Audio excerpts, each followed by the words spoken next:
Dengan melihat kondisi Gaojing yang semakin parah, Nona Huangrong meminta agar ayahnya dapat membantu menyembuhkan luka yang dialami Gaojing. Ya, berkat teknik kungfu yang dimiliki Huang Yoshi sangatlah tinggi. Tentu dalam waktu sekejap, Gaojing pun dapat sembuh total dari luka dalam yang dialaminya. Seusainya, Nona Huangrong menceritakan akan kebenaran pada mereka semua.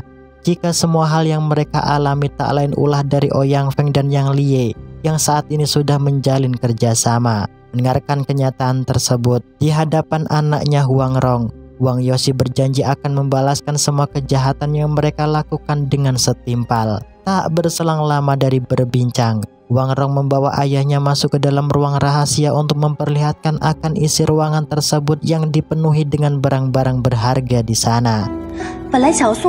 Menyadari jika muridnya pendekar Ling Feng sudah tewas, tentu Huang Yoshi merasa sangat bersalah telah mengusir mereka untuk pergi dari Pulau Bunga Persik, yang nyatanya semua muridnya masihlah setia dengannya. Bahkan mereka rela mati demi mendapatkan barang-barang legendaris untuk menyenangkan dirinya. Tak ingin melihat ayahnya berlarut dalam kesedihan, Nona Huangrong menyarankan agar ayahnya dapat membawa Sangu ke dalam Pulau Bunga Persik, sebab Nona Sangu ialah anak kandung dari pendekar Ling Feng.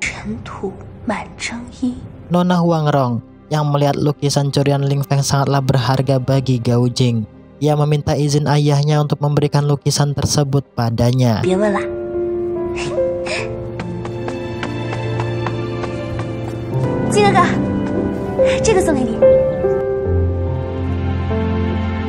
Feng，师父当年真的太鲁莽了，把你赶出桃花岛。几个弟子之中，属你武功最强。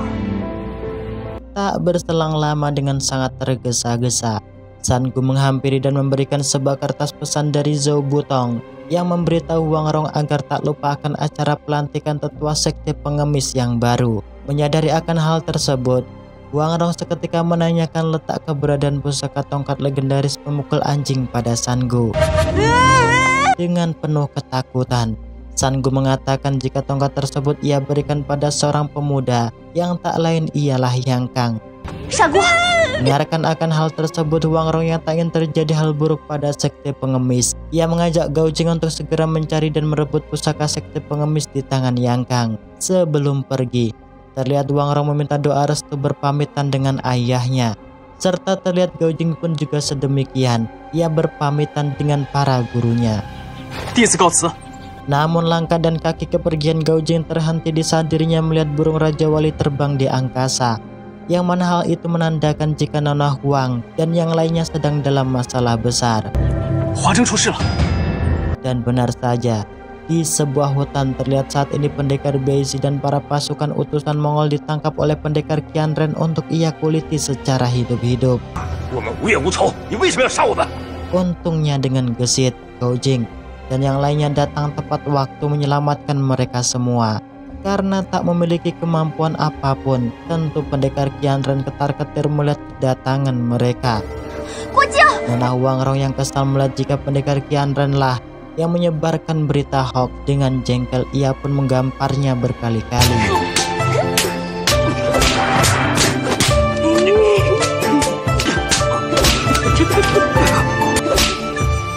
Pendekar Huang Yoshi yang mengetahui jika Gaojing mempunyai hubungan spesial dengan putri kerajaan bangsa Mongol. Ia meminta Gaojing untuk dapat menjelaskan padanya. Karena di hati Gaojing hanyalah ada Nona Huang number one.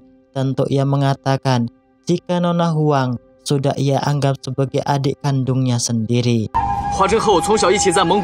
Mendengarkan akan ungkapan tersebut, Huang Yoshi yang tak ingin bertele-tele, ia menantang Gaojing untuk mengatakan jika wanita yang ia pilih hanyalah Huangrong, bukan putri dari kerajaan bangsa Mongol. Di sini nampak Tao Lie sangat kecewa pada Gaojing sebab ia telah berkhianat dan tak menepati akan janjinya.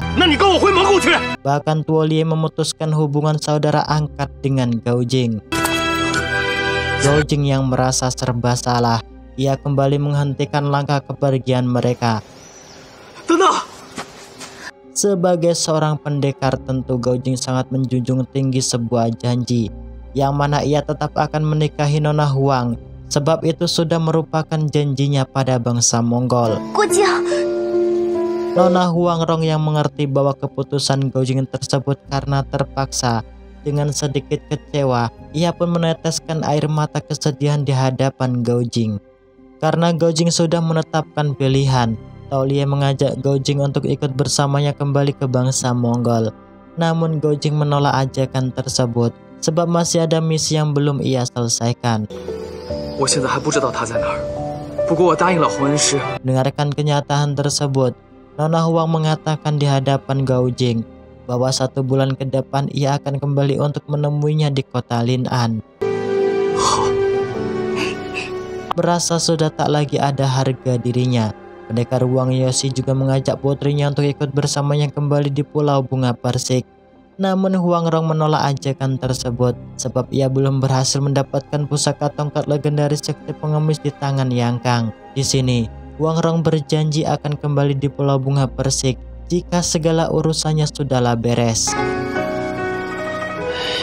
Keesokan harinya, Nona Huang Rong yang tak ingin menyanyiakan kebersamaannya dengan Gao Jing, ia memanfaatkan momen di setiap detik bahkan menitnya, agar suatu saatnya nanti ia tak menyesali jika sudah tak lagi bisa bersama Gao Jing.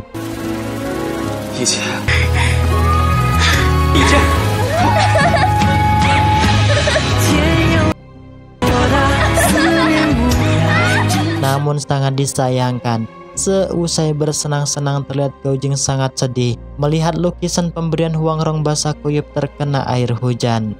Tak ingin melihat Gao Jing sedih, Nona Huang Rong berusaha untuk mengeringkan lukisan tersebut.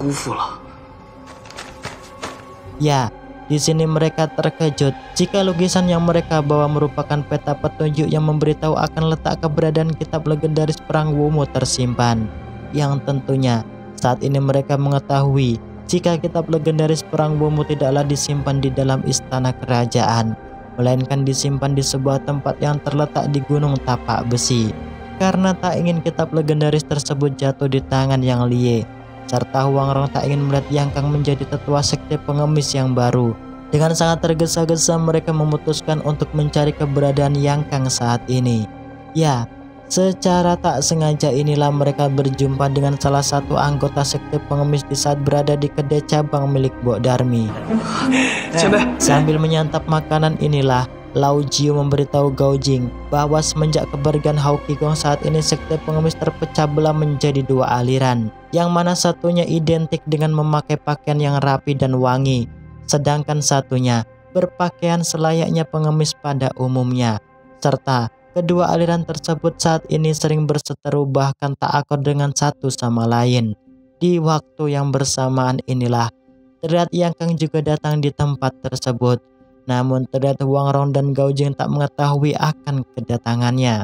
Mengerti jika kedatangan mereka bermaksud untuk menghentikan dan mengambil pusaka tongkat legendaris sekte pengemis yang berada di tangannya. Dengan ide yang cerdik, Yang Kang menyuruh Tetua Peng untuk membunuh dan meracuni mereka berdua, sebab merekalah yang membunuh Hao Qigong si pendekar pengemis utara.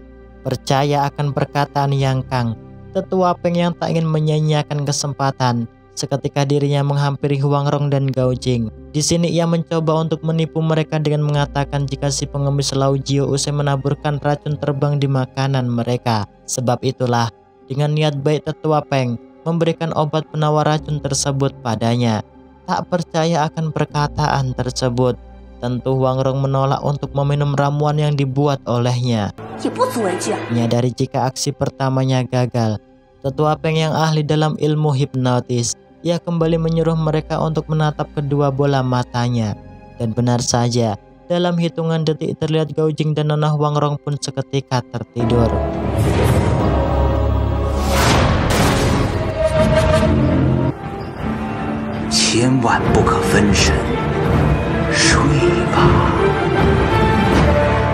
Seusai tersadar, Gao Jing dan Nona Huang Rong terkejut melihat kondisinya dalam keadaan terikat. Yang tak lain hal tersebut ialah rencana Yang Kang yang tak menginginkan mereka menjadi batu penghalang baginya untuk menjadi sang tetua sekte pengemis yang baru. Tak hanya itu, Salah satu ajudan Yang Kang juga menemukan sebuah gulungan legendaris yang tersimpan di dalam saku baju milik Gao Jing. Mengetahui jika gulungan tersebut merupakan petunjuk akan arah keberadaan kitab legendaris perang Wumu tersimpan, ia pun seketika pergi dari sana untuk menemui dan memberikan gulungan tersebut pada ayahnya. Mendengarkan jika Gao Jing belumlah tewas, Ouyang Feng menanyakan akan keberadaan Gao Jing saat ini, yang tentunya dirinya akan membunuh Gao Jing untuk membalaskan atas kematian anaknya. Tak hanya itu, saat ini Yang Kang juga diangkat sebagai murid resmi oleh Ouyang Feng.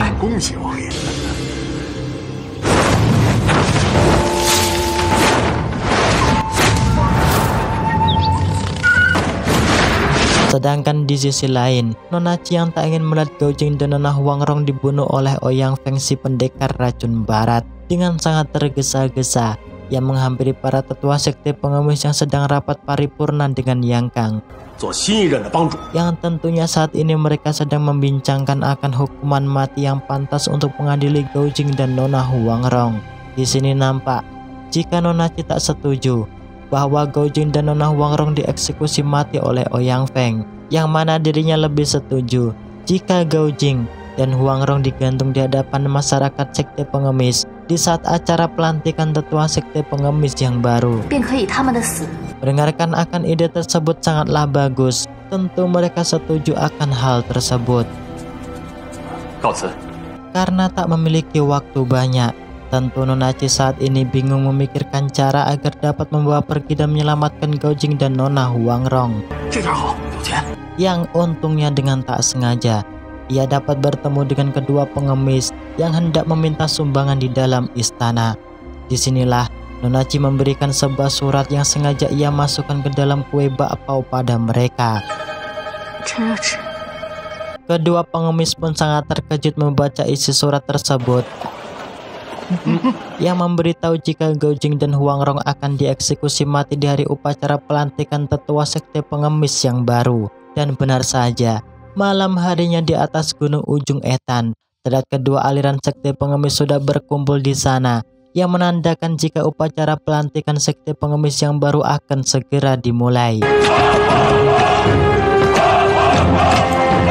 Di sini, dengan penuh kebohongan, Yang Kang berpidato mengatakan di hadapan mereka jika sang tetua Hao Qigong telah mewariskan pusaka tongkat legendaris pemukul anjing padanya, serta meminta agar dirinya menjadi tetua sekte pengemis yang baru. Tak hanya itu, Yang Kang juga bilang jika 5 hari yang silam Hao Qigong telah tewas terbunuh di tangan Gao Jing dan Nona Huangrong. Mengerti akan berita tersebut, tentu para masyarakat sekte pengemis sangat marah mendengarnya. Mengerti jika Gao Jing dan Huangrong ialah orang baik, tentu perkataan Yang Kang disangka oleh tetua Lao Jiu. Bahkan dirinya curiga jika semua perkataan dan ungkapan dari Yang Kang atas kematian Hao Qigong ialah berita hoax. Tak hanya tetua Lao Jiu, terlihat para pengemis yang lainnya juga tak percaya jika Hao Qigong telah dibunuh, sebab Gao Jing dan Huangrong merupakan murid kesayangannya. Namun perkataan tersebut tak digubris oleh Yang Kang, yang mana ia tetap memutuskan untuk menghukum penggal kepala pada mereka. Tak hanya itu, di waktu yang tepat, pendekar Qianren juga datang di tengah-tengah mereka, yang mana dirinya sengaja membawakan kilogram emas dan barang-barang berharga dari kerajaan, bertujuan untuk mengajak sekte pengemis berpindah ke selatan, bergabung dan tunduk di bawah pimpinan kerajaan Jin.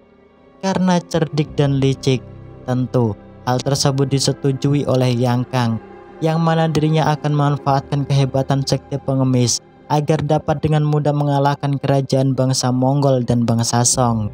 Namun lagi-lagi keputusan Yang Kang tak disetujui oleh para pengemis yang lainnya. Bahkan kedua anggotanya rela mati bunuh diri daripada menuruti perkataan dan perintah dari Yang Kang.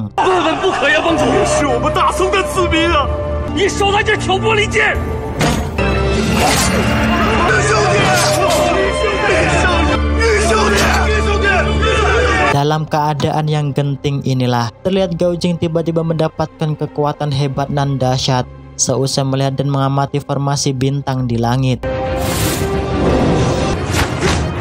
yang seketika melesat, menghajar, para anggota sekte pengemis yang berada di hadapannya.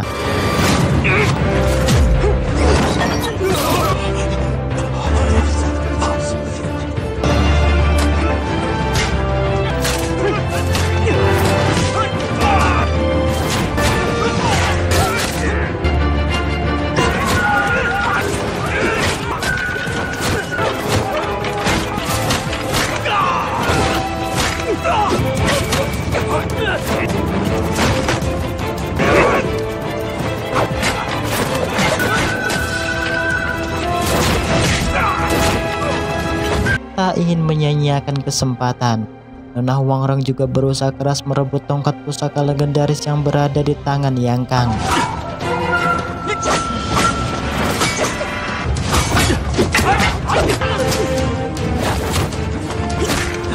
Dan benar saja, dengan melihat teknik kungfu yang digunakan Huangrong merupakan 36 jurus tongkat pemukul anjing Huo Qigong. Akhirnya para tetua sekte pengemis dan anggotanya baru sadar jika Nona Huangrong lah orang yang dipilih untuk menjadi tetua sekte yang baru. Namun permasalahan tak cukup sampai di situ, yang secara serentak ketiga tetua sekte pengemis maju menyerang Huangrong untuk membuktikan akan perkataannya jika dirinya sudah berhasil menguasai 36 jurus tongkat pemukul anjing.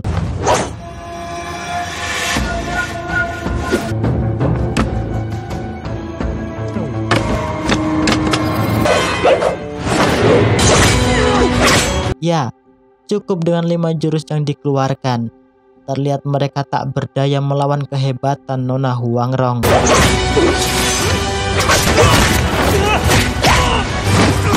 Menyadari jika keberadaannya saat ini dalam bahaya, Yang Kang memutuskan untuk kabur dari sana.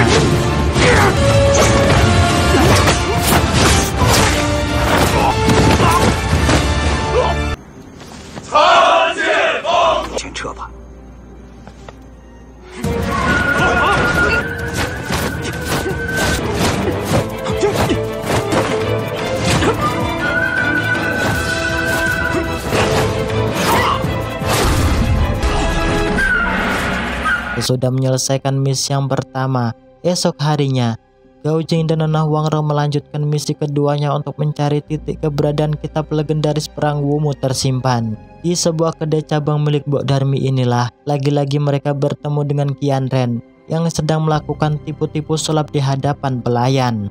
Hal itu ia lakukan tak lain agar ia mendapatkan makanan dan minuman gratis di sana. Menyadari jika triknya dapat dibongkar oleh Nona Huangrong, Qian Ren yang tak memiliki kehebatan kungfu apapun, ia mencoba untuk kabur dari hadapan mereka. Namun, lagi-lagi ia tertangkap oleh Nona Huangrong. Di sini Huangrong menggertak si pendekar tipu-tipu agar dapat menunjukkan arah keberadaan gunung tapak besi padanya. Dan benar saja, keesokan harinya terlihat Yan Lie dan yang lainnya juga sudah sampai di tempat keberadaan Qian Ren. Rencana mereka datang di sekte tapak besi tak lain untuk mengambil kitab legendaris perang Wumu yang masih tersimpan di puncak gunung 5 jari. Tanpa sepengetahuan dari Qian Ren inilah Yang Lie dan Yang Kang mulai menyusun rencana dan strategi matang-matang agar keberadaannya tak dicurigai oleh pendekar Qian Ren dan para pengikutnya di dalam sekte. Tak ingin aksinya juga gagal. Di sisi lain terlihat Huangrong dan Gao Jing juga berhasil masuk ke dalam sekte tapak besi berkat tanda plakat tetua sekte yang ia miliki. Disinilah dengan penuh kehati-hatian akhirnya mereka dapat bertemu dengan Nona Qi. Nona Qi yang dari awal berada di pihak Gao Jing dan Nona Huangrong. Tentu ia tak akan membiarkan mereka kembali celaka demi mendapatkan kitab legendaris perang Wumu.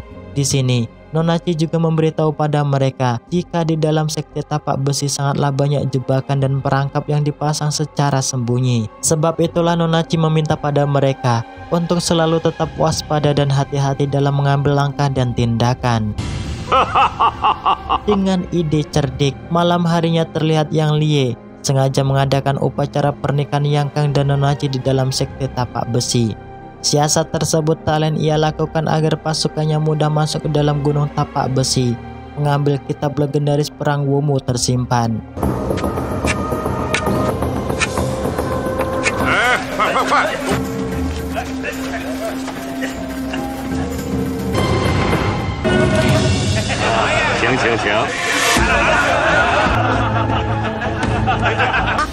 来喝。就功亏一篑了，怎么办？ Gao Jing dan Nona Huang Rong yang tak ingin kalah cepat, mereka pun bergegas masuk ke dalam gua tapak besi agar dapat sampai ke puncak gunung. Sedangkan di sisi lain, terlihat pendekar setan Huang juga mulai menjalankan rencananya dengan memasukkan racun di dalam minuman arak agar pendekar Qianren pun terkapar dibuatnya. Salah satu penjaga gua yang mengetahui jika ada penyusup, ia pun melapor pada Qianren. Dengarkan akan kenyataan tersebut, Qianren pun beranjak pergi dari hadapan Yang Lie dan yang lainnya. Tak ingin rencananya gagal, Yang Lie menyuruh Yang Kang untuk mengikuti akan kepergian Qianren. Namun di saat hendak melangkahkan kaki, Yang Kang terkejut melihat kekasihnya Nona Qi yang tiba-tiba muntah darah. Yang ternyata hal tersebut ialah rencana Nona Qi, yang juga berkeinginan untuk membalaskan dendam membunuh Yang Lie, yang mana ia sengaja mengoleskan racun mematikan pada perona bibirnya agar air teh yang ia minum dapat diminum oleh Yang Lie. Namun rencana tersebut terlihat gagal Nona Qi lakukan, sebab Yang Lie hanyalah berpura-pura meminum teh racun buatannya. Dengan kejam, Yang Lie menggertak Yang Kang untuk segera pergi mendapatkan kitab legendaris perang Wumu. Jika tidak, maka dirinya tak akan segan-segan untuk menghabisi nyawa Nona Qi. Yang Kang yang tak mempunyai pilihan lain serta tak ingin melihat kekasihnya tewas dalam kondisi mengenaskan, akhirnya ia menuruti perintah dari Yang Lie.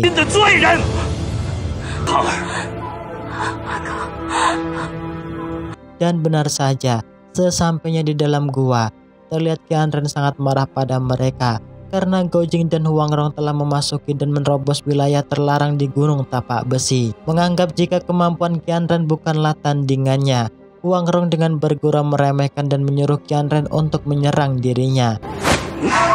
Dan benar saja, terlihat Huang Rong terhempas, terpental, terluka sangat parah akibat jurus pukulan tapak besi Qianren.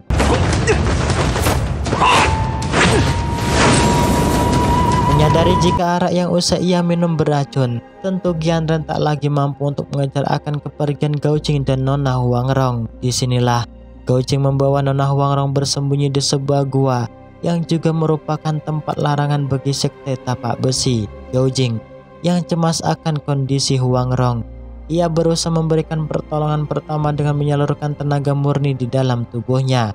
Menyadari jika tempat yang mereka masuki merupakan tempat terakhir yang berada di atas gunung tapak besi, Nona Huang Rong menyuruh Gao Jing untuk segera mencari titik keberadaan kitab legendaris perang Wumu tersimpan. Namun tak disangka, di dalam ruangan inilah mereka kembali berjumpa dengan Qianren yang secara tiba-tiba juga berada di sana. Melihat tak ada bekas luka di tangannya, Gao Jing dan Nona Huang Rong baru sadar jika selama ini Qianren bermuka dua, yakni mempunyai saudara kembaran. Dan benar saja, setelah didesak, akhirnya ia pun mengakui jika dirinya bernama Qiang Zhang, kakak kandung dari Qianren. Sedangkan di sisi lain, terlihat di bawah gunung, Qianren menyuruh semua pasukannya untuk menjaga ketat gunung tapak besi agar Huang Rong dan Gao Jing tak dapat kabur sebelum ia mati di tangannya. Para pendekar setan Huang yang belum mengetahui jika Qianren mempunyai saudara kembar, tentu ia menyuruh Qianren untuk menyingkirkan semua pasukannya. Namun perintah tersebut dibantah oleh Qianren sambil mengatakan akan membunuh semua orang yang masuk di area terlarang di dalam sektenya. Mendengarkan akan ungkapan tersebut, tentu Yang Lie tak akan takut padanya, sebab dirinya sudah membawa para pasukan pemanahnya untuk membunuh dan membantai dengan membabi buta sekte tapak besi jika berani melakukan perlawanan dengannya. Karena kalah jumlah, tentu Qianren hanya bisa terdiam mendengarkan gertakan dari Yang Lie. Merasa nyawanya dalam ancaman karena penjagaan sekte tapak besi yang semakin ketat, Nona Huang Rong menyuruh Qianzhen agar dapat membawa mereka keluar dari dalam gunung tapak besi dengan aman. Mendengarkan akan permintaan tersebut, tentu ia hanya bisa tertawa bodoh di hadapan Huang Rong, yang secara bersamaan Gao Jing menemukan sebuah kotak kayu yang di dalamnya berisikan kitab legendaris perang Wumu yang selama ini menjadi bahan incaran oleh para raja di dunia persilatan. Mengetahui jika Gao Jing berhasil mendapatkan kitab tersebut, Tentu Yang Kang seketika melesatkan serangan ke arahnya.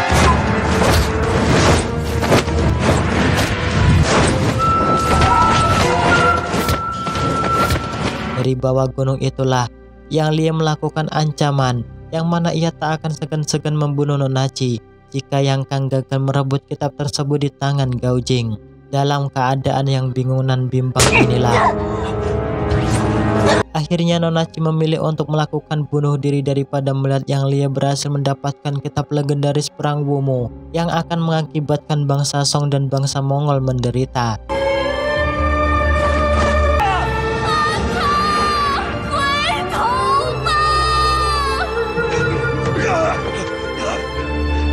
Karena misi pertamanya gagal, Yang Lie dengan keji menyuruh pasukannya untuk melesatkan anak panah ke arah Gao Jing dan Huang Rong. Tak ingin mati terbakar, Gao Jing mencoba untuk menghindar dan kabur dari sana. Yang untungnya mereka dapat selamat berkat bantuan burung Raja Wali Putih peliharaan Gao Jing.